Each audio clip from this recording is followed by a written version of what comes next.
Thank you very much, Terry. That's a very flattering introduction. But I would like to congratulate the board, not for appointing me, but for steering the ship of the Free Market Foundation through rather treacherous waters. Very sad that our chairman, Rex van Schalkwyk, is not here today, because he was one of the people who carried the Free Market Foundation on his broad, strong shoulders. And Gail Day was already mentioned by Martin, and she, I believe, is tuning in live on the YouTube channel together with, I assume, hundreds of others around the world. So hello, Gail, and thank you for everything that you did. And interestingly enough, the Free Market Foundation bestowed its inaugural Gail Day Unsung Heroes Award recently in Cape Town to the founders, the developers of the Eskom Push app, who I think are true unsung heroes in South Africa, who have helped to guide us through load shedding. So my role today is to reflect, I think, some of the values and the principles that are underpinning the work of the Free Market Foundation. And we get very busy making submissions to Parliament, writing op-eds, recording YouTube videos. But you have to understand what is the purpose of your activity. Frenetic activity, directionless activity is really pointless. We need to advance the cherished ideas and principles that have fared humanity so well over many centuries, and which unfortunately are values that are sometimes taken for granted and which are in fact often under siege. So what are those principles exactly? Well, the first is the idea of individual liberty. We believe that a just society depends on the freedom of individuals and voluntary communities to govern their own lives. And I think that idea of voluntary communities, so you opt in, there is a principle of consent that governs your actions with others and your interactions with others. And this recognizes the fundamental dignity that all individuals have, regardless of their race, their sex, their ethnicity, or their religion. And that individuals are self-directed, and that they are the agents of their own lives and are not determined by the decisions of politicians or bureaucrats in a far-off, distant capital. They are individual agents with their own purpose and their own values and objectives. So we want to recognize that in the work that we do and in the policy prescriptions that we make. The next is private property. Private property rights, we believe everyone must have the freedom to acquire, enjoy, and dispose of property as they see fit, and that these rights should be secure and enforceable. These are universal rights. There are many economic arguments for private property rights, as the Peruvian economist Hernando de Soto has taught us in his research. Private property rights enable you, particularly the poor, to get collateral for a loan or to pass on their assets to their children and their grandchildren. Their private property rights are essentially the building blocks of a free market economy. But it's more than just a beneficial economic policy. Private property rights are really the extension of your fundamental rights as a human being, your rights of ownership, which are intrinsic to you. And unfortunately, in South Africa, private property rights have been unevenly applied throughout our history, but where private property rights have been applied and enforced with the protection of the law, there has been great benefit and it has formed the foundation for flourishing. So the Kaya Lum project was mentioned earlier. That is an initiative that we as the Free Market Foundation are very proud of. Terry, who's been the master of ceremonies today, he's been a key actor in that, together with the late Perry Feldman. We also have to acknowledge all of the conveyances, the volunteers, the donors who have enabled the Kaya Lum project to succeed. That has essentially empowered more than 10,000 South Africans with title deeds for their homes to recognize their right of ownership. And we hope to extend and continue that project into the future. Thank you. So that, I think, is our principles in action. We are a think tank, but we're also a do tank. We want to see these changes take effect in our country, and that is a very effective way to do that. Free enterprise is another core principle. We believe that everyone must be free to trade, to compete, or cooperate with others, and that the pursuit of profit is the greatest driver of human prosperity. We notice in public discourse in South Africa that the idea of profit-seeking is somehow laden with negativity. We want to change that. Profit-seeking is natural. It is beneficial for the person who buys and for the person who sells, as long as that relationship is consensual. And we think that is a fantastic thing. And we want many businesses, small and large, to flourish in South Africa.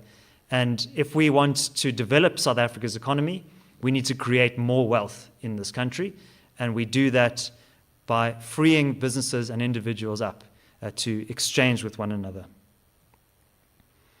Limited government is another core principle. What is the role of the state, we are often asked. It is a highly constrained role. We believe that the government must be constitutionally constrained in its scope and power, and that its duty is to protect individual liberty and private property. It needs to be the enforcer of the basic rights of all citizens. At the moment, we have the opposite of limited government. We seem to have unlimited government in South Africa. And the paradox is that as state functions collapse, the basic duties of the state to uphold law and order and to protect private property rights, as that capacity crumbles, we also see the state trying to continually widen its scope and involving itself through regulatory action or through legislation in the minute affairs of individuals throughout society. We want government to go back to a highly constrained model.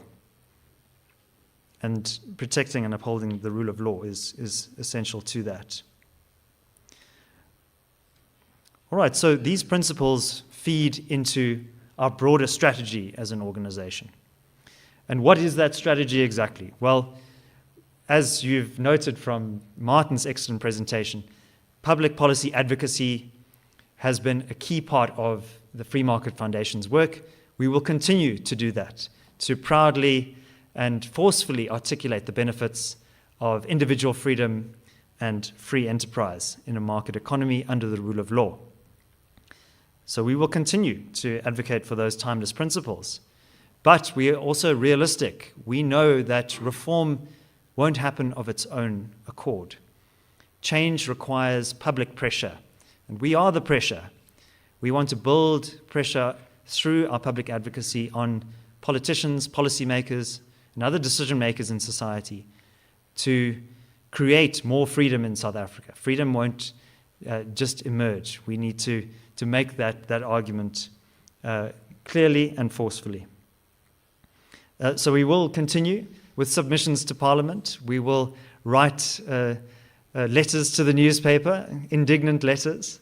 But we also understand that the project here is a lot larger than that. That merely trying to have polite engagements over a cup of tea with the minister, that's not going to affect the change that we need. That strategy, I think, has reached the end of its usefulness. So feeding off of this is the idea of state-proofing. I'm very proud to have the CEO of the business group Sakeliga, Mr. Piet Leroux, here with us this evening. And this idea, this concept of state-proofing is something that Sakeliga has developed in its own work.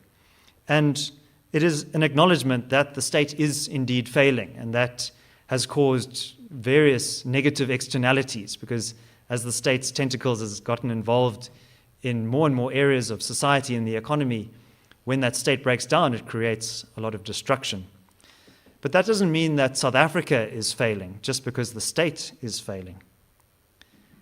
The idea of state-proofing is that you need to build political power outside of the state and to mitigate against harmful government actions as well. So there are a number of practical steps which we are going to be advocating and which you can state-proof yourself. But really, fundamentally, state-proofing is also a mindset. It is a shift in this idea that the government must do everything. We often hear around the proverbial braai, people saying, government must do X or government must do Y. I think we need to change that mentality and start solving some of these problems ourselves. It also requires saying no. Government policy is fundamentally hostile to free enterprise and private property. We need to acknowledge that. And that requires resistance to coercion, to policies that undermine freedom in South Africa. And businesses here have a critical role to play in refusing to be co-opted by government. We are urging business to recognize its significant bargaining power. The only reason anything works in South Africa is because of the private sector, not because of the state. That is an enormous power that business potentially wields. But at the moment, we see business falling into the consensus trap, letting government take the lead. We think that businesses can solve many of the problems that we see caused by state failure themselves. And this leads us to our final strategic point here, taking responsibility. Individuals and communities, we at the FMF believe, must seek to solve social problems on their own, rather than outsourcing this work to the government. And really, this is about taking self-responsibility, which is the truest and best form of empowerment that you can achieve. But this isn't easy. It requires us to roll up our sleeves and to fix some very difficult and intractable problems that we see around us. So radical self-ownership. We are not to blame for many of the problems that we see, but it is our responsibility to fix these problems.